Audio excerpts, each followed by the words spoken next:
Hello, welcome to another episode of In the Trenches with Gang Green. I'm your host, Bubbs. Today is Monday, December 2nd. Hopefully everybody's having a good day so far today.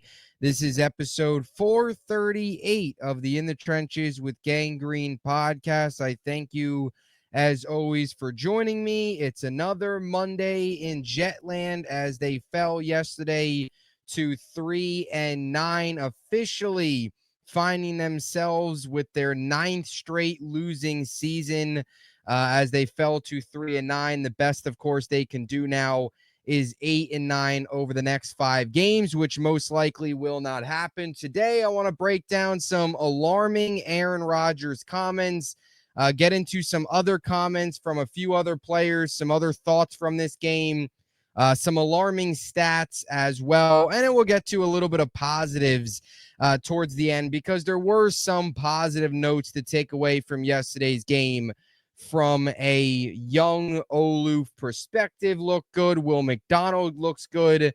So there were some things that hopefully you can take here over the next 5 weeks and carry it into next season as potential building blocks for this next regime once all is said and done here in 2024. But first, though, we got to go in on Aaron Rodgers and kind of rant a little bit here, because some of the comments that he makes week in and week out continue to frustrate you, not only his play on the field, but what he typically has had to say afterwards as well. As also, before we begin, though, got to tell you about our podcast partners, starting with our friends over at BetUS, America's favorite online sportsbook. Let's take a look at the odds here for the next New York Jets general manager. Ray Agnew at plus 300, Ian Cunningham plus 350, Mike Borgonzi plus 400, Ed Dodds at plus 500, and Alec Halaby at plus 550. If you want to get on the action betting for the New York Jets next general manager,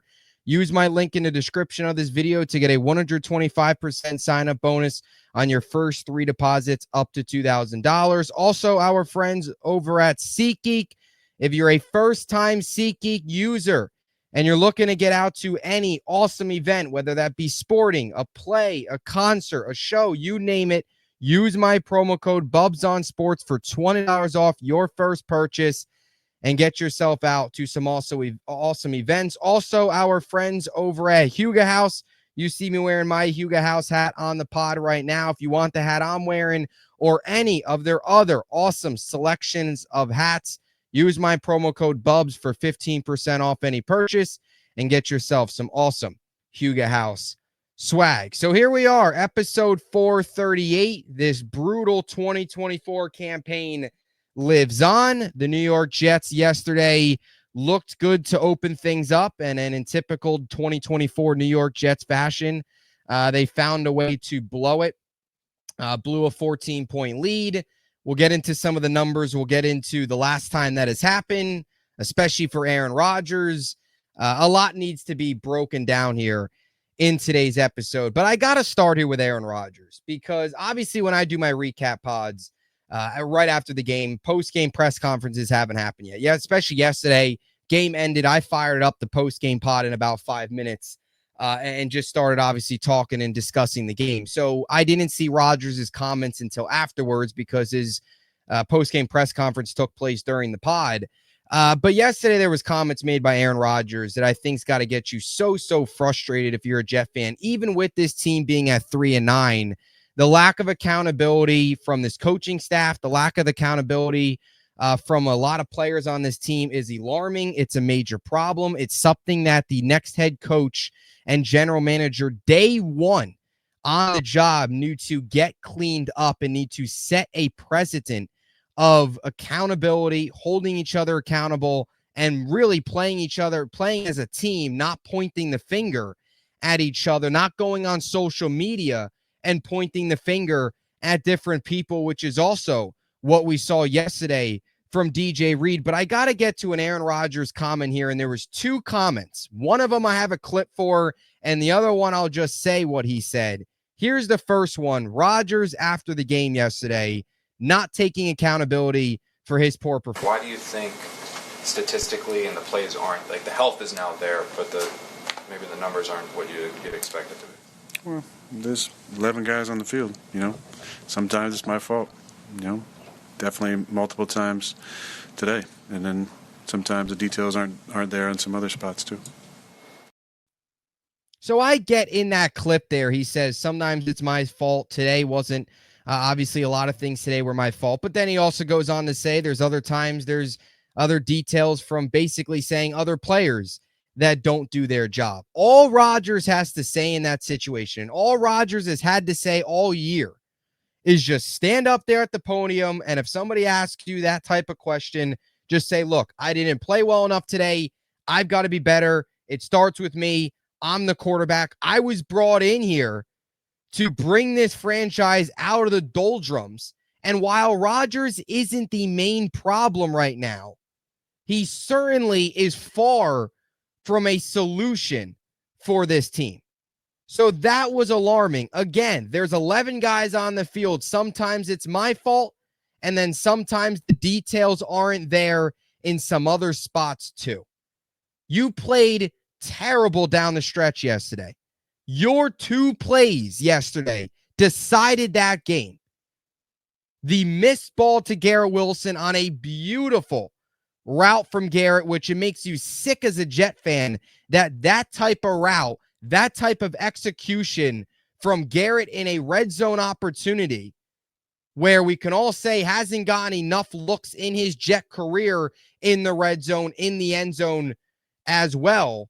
Perfectly executed his route. Rodgers overthrows him by a mile, not even close. And then the next play, you throw the pick 6 to Leonard Williams, goes 91 yards, completely changed that game. It was essentially a 14-point swing. Jets were about to pick up 7. 2 plays later, boom, Seahawks pick up 7 with the Leonard Williams pick 6. And we've seen this multiple times this year from Rodgers, whether it was the red line incident with Mike Williams, whether it's always going into the press conference, and he's done this a lot this year, not having much urgency. It hasn't felt like he's had much urgency all season. You even watch his body language on the field, and there's not a ton of urgency. There's not a ton of energy. There's definitely zero accountability. You watch him on the sideline, and he's got a towel around his neck or a towel over his head.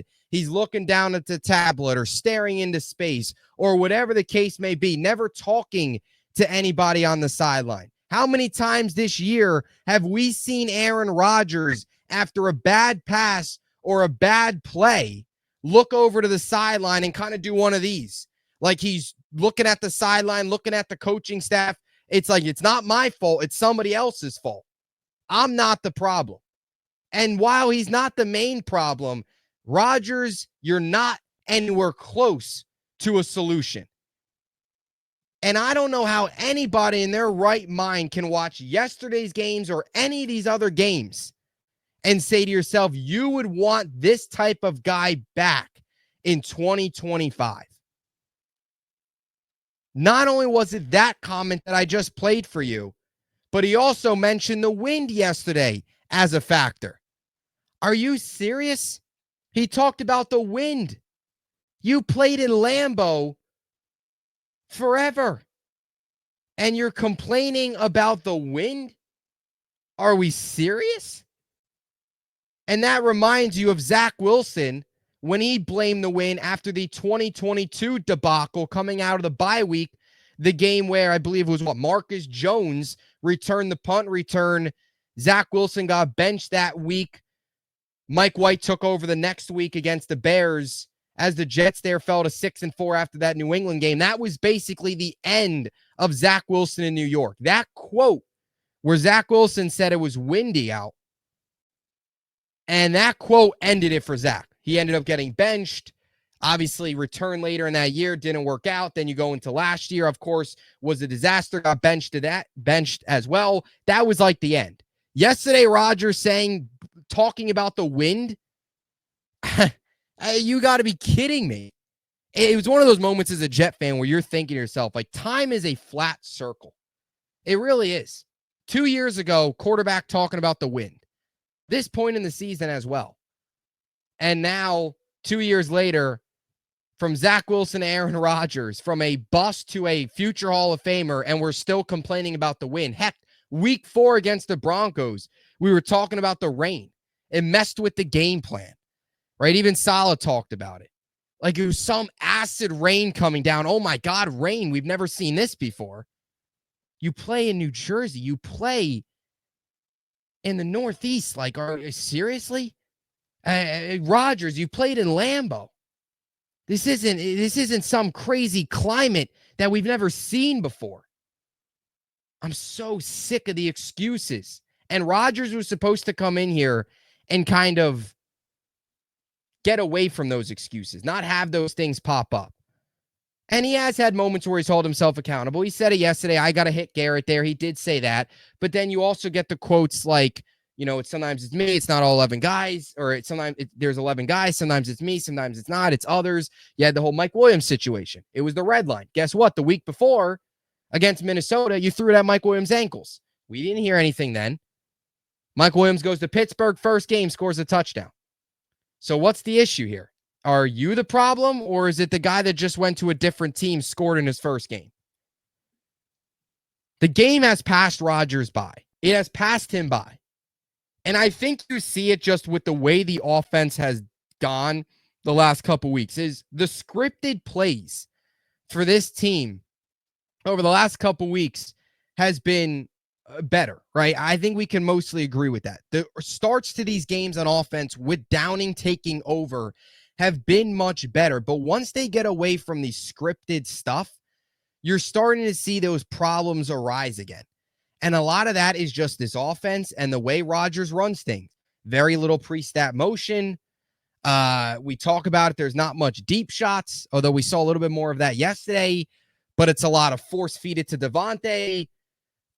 Things like, basically, that's it. Force feed it to Devontae. I don't know. Quick pass to try and get it to Conklin. Very rarely get a ball to Brees. Occasionally, look Garrett's way sometimes. That's basically the offense. It's very predictable. It's very vanilla.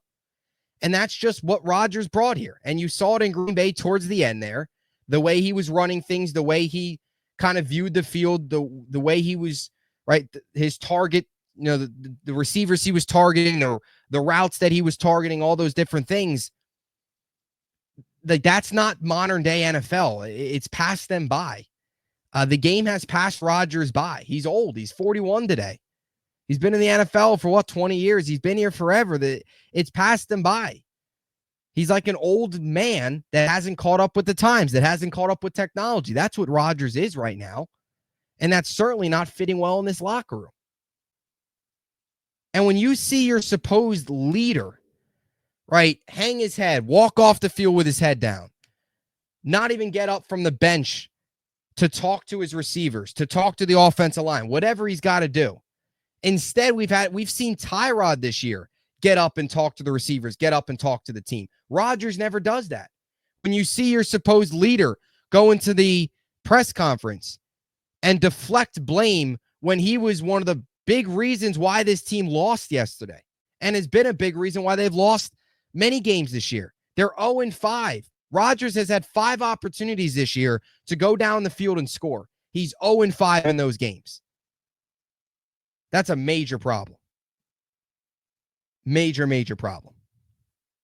And to that point, with the game passing him by,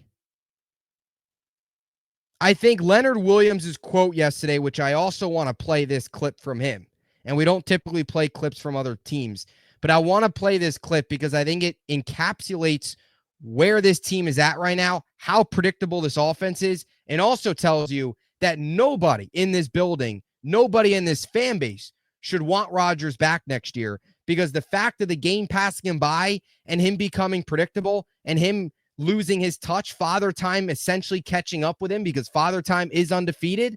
I think Leonard Williams, this quote is all you need to know about the state of this team.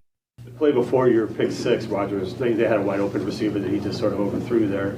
Just kind of that whole sequence, how big do you think that kind of hole was? I mean, I have to see it on film, but I remember pass rushing and somebody almost got Rodgers, and that's why he threw it. too far for the receiver or whatever happened. I think he's an older guy, doesn't want to take big hits like that anymore. So sometimes if he feels a guy coming full speed at him, he's just going to chuck it and duck. And, we had him in another situation where Mike just called a great call and it paid off. There it is. Former Jet Leonard Williams right there had a huge day yesterday. He's an older guy that doesn't want to take hits anymore. He's going to try and get the ball out quick. They know that.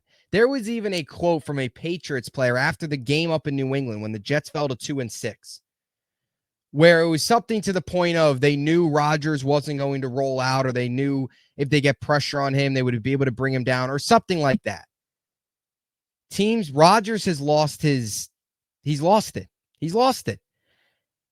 What Aaron Rodgers did yesterday, let's give you the stats. He was 21 of 39 for 185 yards, 2 touchdowns, a pick, that pick being a pick 6. So that can't go left unnoted. A 53.9 completion percentage. He threw 39 times for 185 yards. That was 4.7 yards per attempt.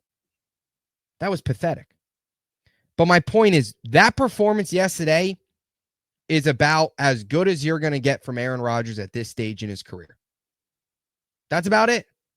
Guys, Rodgers has gone 3 weeks without surpassing 200 yards.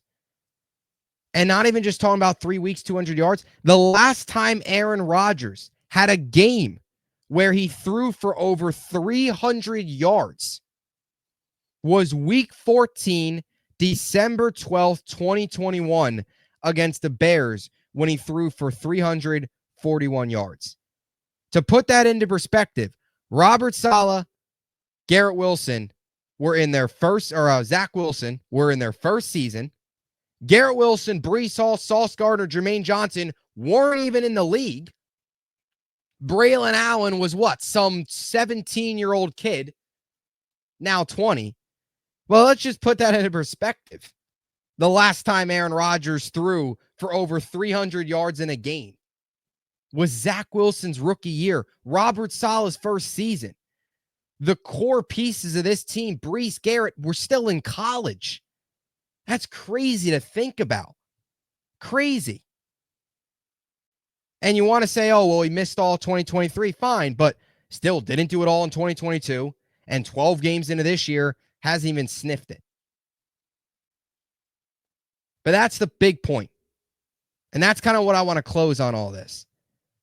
What you're going to get out of Aaron Rodgers this time, he just turned 41 today. What you're going to get out of him is what you got out of him yesterday, which is going to be, 180, low 200s, 2 touchdowns, a pick, a bad pick. He showed some mobility, but then took some sacks late.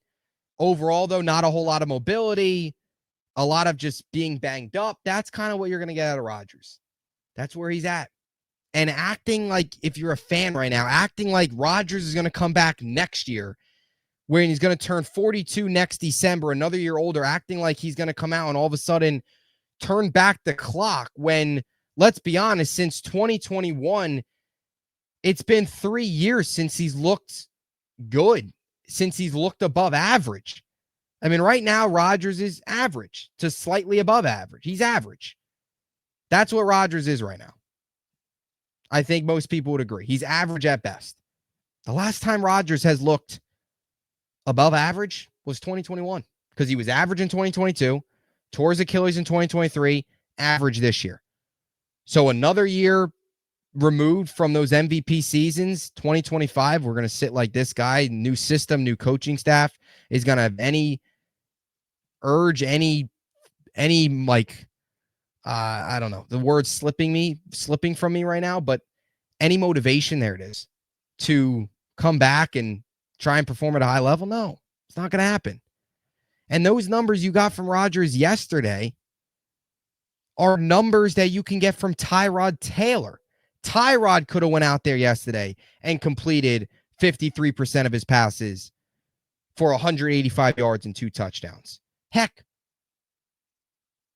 I mean, you can make the case if they went out and signed a Justin Fields or a Jameis Winston, those guys could do that. And that's my point. If you're going to go a bridge next year, Tyrod can put up those numbers, be that bridge quarterback for a rookie with significantly less baggage if that's the route the Jets want to take, which feels like the only logical route at this point is to reset, retool, rebuild. And it can't be with Rodgers. It can't be. So there's where I stand on Rodgers. Another Rodgers rant for you. But I think those numbers there tell a lot. And I'll also throw these numbers out there from Rodgers.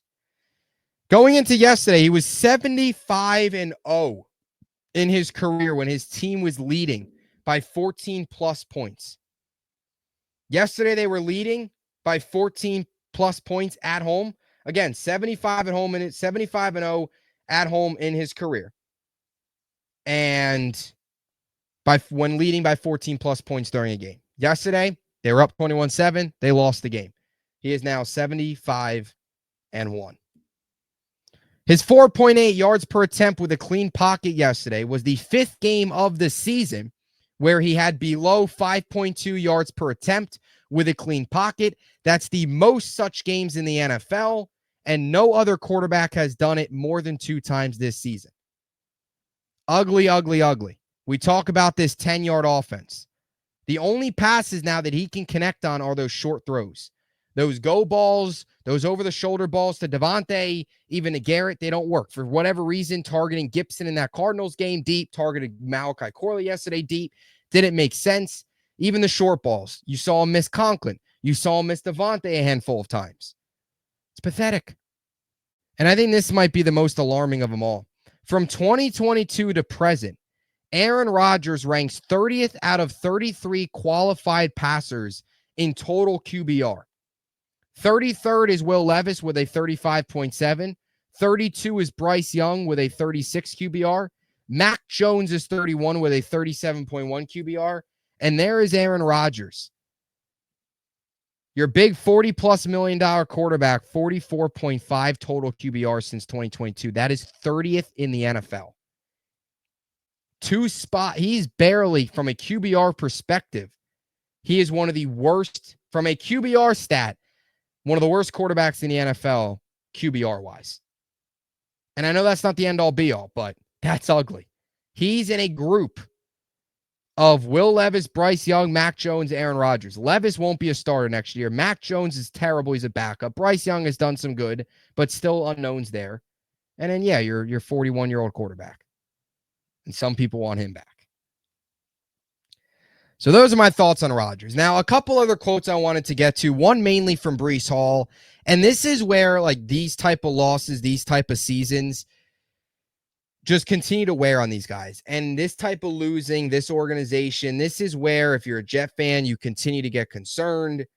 Your young guys, it starts to, go rub off on them. This is year 3 for this 2022 draft class, right? Year 3.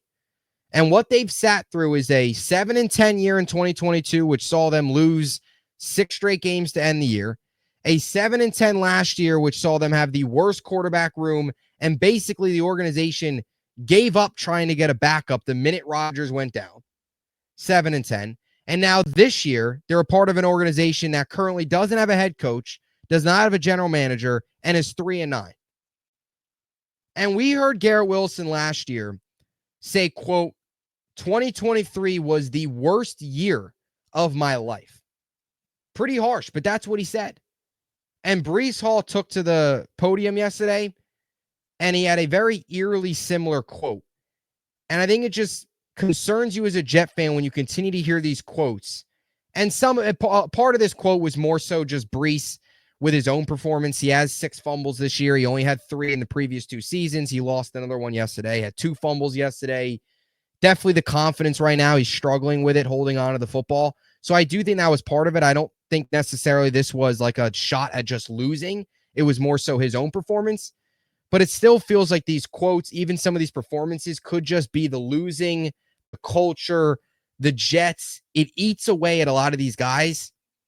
And these quotes year in and year out are so alarming because it's only a matter of time until one of these guys asks out if they don't get this coaching hire right. Here was Breece yesterday, 50-second clip. Throughout your career, you haven't ever really dealt with fumbles before. I think it's 2 losses, but 6 total this year. I mean, what's happened with that? I don't know. I feel like this year has probably been like the most trying year of my life. Just having a lot of expectations and a lot of expectations for myself, and just not, haven't been on the successful side of that. We go work hard every day, but no excuses for it. If I can't take care of the ball, I shouldn't be in the game. So I got to be better, regardless. And I felt like today, I lost us the game, so I never feel good about that. Especially being a competitive person. So like I said, if I can't take care of the ball, I shouldn't be in the game.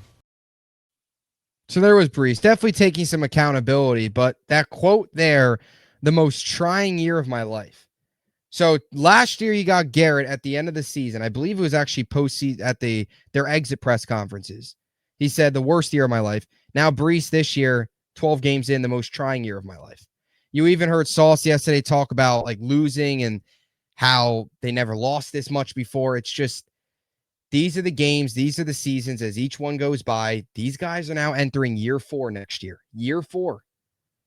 It's things like this, it's quotes like this that just remind you of how this organization can eat away at you.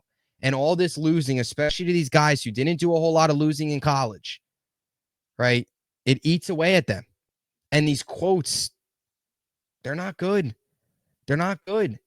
And every quote that comes out like this just reminds you how big of a hire this next general manager and head coach is. Because if you swing and miss, you can forget about Garrett Wilson being extended. You can forget about any of these guys sticking around because they're going to get the heck out of here.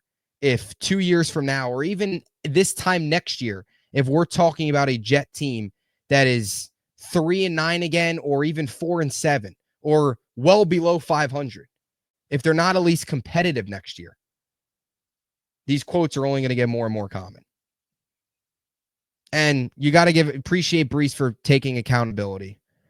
Obviously talking about his own performance. And you hope he can build up his confidence again from a fumble perspective. And I think Brees is not one of these team's main problems. I don't think, not going to sit here and crush Brees for all these fumbles. I think there are much larger issues on this team than Brees Hall right now. But those quotes, you never like to hear those from a fan perspective. Some other numbers I wanted to get to because I played the 3 clips that I wanted to. As I mentioned, 9th straight losing season. Now, there is some more to that. Last time, of course, they won was 2015, 10-6, didn't even make the playoffs. We know how that year ended. But this 9th straight losing season is currently the 6th longest stretch of losing seasons in NFL history. So it's getting ugly fast if this continues. It's getting historically ugly. I also wanted to throw in the whole 14-point lead yesterday. So, as I mentioned, Rodgers going into yesterday was 75-0 when he had a 14-plus point lead in a home game. He is now 75-1. The last time the Jets blew a 14-point lead at home, 14-point second quarter lead at home, this will bring back some memories, was the 2018 Sam Darnold, Aaron Rodgers battle. We all remember week 16 of 2018, I believe it was. I believe it was week 15 of that year. Or 16, rather. Week 16. I keep saying 15.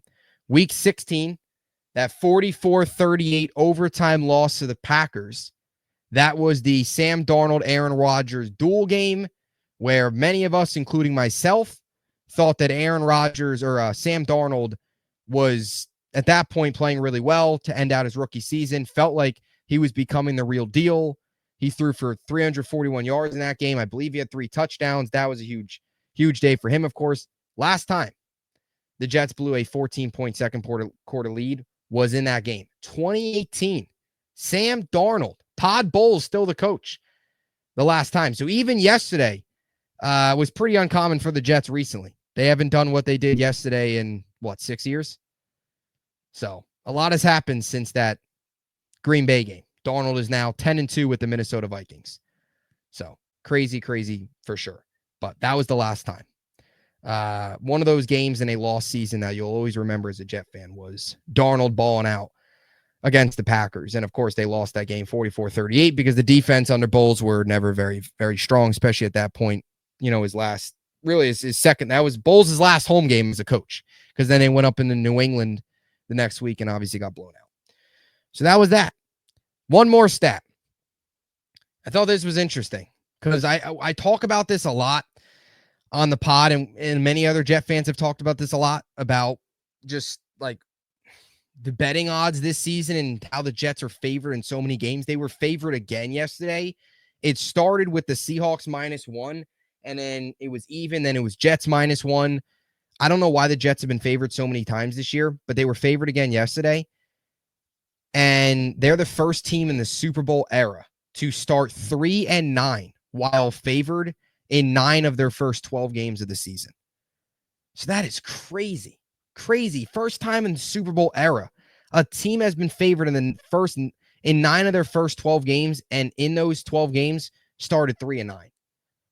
I don't know if that's more embarrassing for the Jets or if that's more embarrassing for like Vegas and all the odds makers, because the fact that they keep putting the Jets as favorites and it keeps blowing up in their face, it's obviously embarrassing as well for the Jets because they're just not winning. And obviously they've got, people view them with talent and stuff. And a lot of these games they've been in, but it's been back-breaking mistakes, or, we know how they've lost a lot of these games. So it's not a good look for Vegas. It's not a good look for the Jets. That's kind of overall not a great look for many people, but I thought that was interesting. That was like a typical Jet stat. Only the Jets can be the first team in the Super Bowl era to be favored 9 of their first 12 games and be 3-9. That's such a Jet stat. Like, that's hard to do. And here we are. So a lot of negatives through the first 31 minutes, but I wanted to quickly get to some positives as well, because, if I try not to be the guy, you just don't want to live negativity all the time. We could sit here all day and just complain and moan and groan about this team, but I want to provide a little bit of positives because I just don't want to be negative all the time. So here's some positives. Olu Fashanu, excellent day yesterday. He's going to get some burn. Really, these 6 games. Now 5, of course, left. But with Tyron Smith going on IR, that pretty much does it for him, not only with his Jet career, but potentially his NFL career. So that opens up the door here for Olu these next 5 games, including yesterday. So a total of 6 here down the stretch, to really get an opportunity to showcase himself. And yesterday he did an excellent job. 42 pass blocking snaps, 0 pressures allowed. Of course, did not give up a sack. You watch the film. You watch some of his reps yesterday. Excellent reps yesterday. So really, really positive afternoon for him. And I think it comes at a good time for Olu, because with Brock Bowers having the seasons he's having with the Raiders, there's been some discussions about Brock Bowers, right? Was Olu the right pick, wrong pick, whatever. And I think Olu yesterday is proving, especially you want to see guys like him continue to play well, because as much as this destination looks undesirable, if you can at least sell your next head coach on, hey, we have a franchise left tackle, we've got a number 1 receiver, right? We've got some pieces. Olu's a big piece of the future here if he continues to play like this. So early signs are the Jets got a good one with the 11th overall pick in Olu. That was like Joe Douglas's parting gift to this organization. Obviously, you don't want to overreact here and call him elite just yet. It's only been a couple games. Yesterday was his first big day, but positive signs there. And I think as a Jet fan, it shouldn't come by much of a surprise. He was excellent at Penn State. He was one of arguably the best pass blocking offensive linemen in the draft. Joe Alt, I think most people agreed, was the best overall offensive tackle, but Olu from just a pass protection standpoint was the best. And you even saw yesterday when Morgan Moses left the game, Carter Warren was awful. And I think that makes you appreciate Olu even more. Even while there was some struggles on the right side, all day yesterday, you could trust that left side to stay intact. So good day for Olu, and hopefully he keeps that up here as a blue chip piece moving forward. We'll stay in the trenches here, go to the defensive side of the football. Will McDonald's had a very good season. Yesterday was excellent. 2 sacks yesterday, gets his sack total on the season up to 10. Tied for 3rd in the NFL with those 10 sacks. It was nice to see him break through again. Over the last 4 games, has kind of gone through a little bit of a sack drought, I guess, if you want to call it. Hasn't had a sack since the Pittsburgh game until yesterday. So really good afternoon for him. Really good season for Will McDonald. And I think a lot of people forget Jermaine Johnson's hurt. You'll get him back next year. Will McDonald, Jermaine, you still got Quinnen. Whoever the next coach is, this next coaching staff, build around Quinnen a little bit more, fix up the interior. While the pass rush hasn't been the same, there are definitely some positives. And Will McDonald taking as big as a year 2 leap as he's taking is awesome. And look, sacks aren't the end all be all, but it's impressive when you go from 3 sacks in 15 games your rookie year to 10 sacks in 12 games. And the Jets have never really had edge rushers recently, really since John Abraham, obviously, you had 13 in 2001, which Will McDonald will look to potentially break that here over the next 5 games. These are also things to look for over the next couple games is kind of individual stats, individual milestones. Garrett going for 1,000 yards for the 3rd year in a row. Will McDonald going for a teen sack season, get to 13. Can he get to 14? How high can he go? But anytime a Jets pass rusher gets to double-digit sacks, it's not something we've seen a ton of. So, Quinnen did it 2 years ago. Will McDonald doing it now. So that's positive for sure. And Sauce yesterday, probably his best day of the year, best game of the year. And you hope that Sauce over the next 5 can finish strong. I think either way, even if he finishes really strong over the next 5 games, it's still overall his whole body of work has been disappointing. But if he can finish strong and give you some positives to take away going into the offseason down the stretch here, I think is huge, especially for the next coach, especially for the next GM. And Sauce was excellent yesterday. And I think Sauce's presence yesterday was especially known when he was hurt and he got banged up and Stiggers came onto the field in first play of the game, tough spot, pass interference on DK. Sauce was on DK all day, kept him in check for the most part, had the 2 big passes defended, a couple plays where they didn't even look his way. So really strong day for him. I think it was probably it was Sauce's best game of the season yesterday for sure. And what has been overall a down year, but yesterday was a positive. So hopefully he can move forward there and build up some positive momentum going into the offseason. Isaiah Davis, good day for him. Quincy Williams did some good things. He's done good all year. Quinnen had a nice day. Those aren't really surprises, though. Quinnen and Quincy have shown up all year. Even Will McDonald as well. Isaiah Davis. And just down the stretch here, right? You want to see some more Malachi Corley. Let's see a little bit more Braylon Allen. As much as, you love to see Brees and his mindset trying to go out there and play. He doesn't want to miss time. You do want to save him from himself a little bit. If he's not 100%, he's not playing, he's not 100% right now. It's clear. He missed some time yesterday. Give it to Braylon. Give him some action. Anything you can do to try and show off some more pieces to your next general manager and coach here over the next 5 games, I think is where the mindset's got to shift when you're 3-9. That's me. So, and we'll talk a lot more about those guys when we get to the preview shows here moving forward, just about what we want to see. All right. Give Kim Corley more opportunities. Don't, Gibson, don't throw the screens to Gibson and guys like that. Let's get Corley involved. Don't just target Corley once in a game on a deep ball. Get Corley involved across the middle. Get him involved these short, quick routes. Let him use his yak ability. He was called the Yak King. Let's give him some opportunities where he can pick up yak and make some plays. Showcase himself a little bit. All we got right now from Malachi Corley this year was really the 1 touchdown where he dropped it before the goal line. It's not exactly great. So, also, Kene Nwangu, who they just signed to the active roster and released Izzy. See what he's got the next 5 games. Let's see what he's got. Special teams has been terrible this year. Yesterday was probably their best day, I would say, with the 2 kick returns and 2 fumble recoveries. So those 2 fumble recoveries were more so on Seattle just not being able to catch the football. But either way, we got to find something in a season like this. So that'll do it. Another episode down.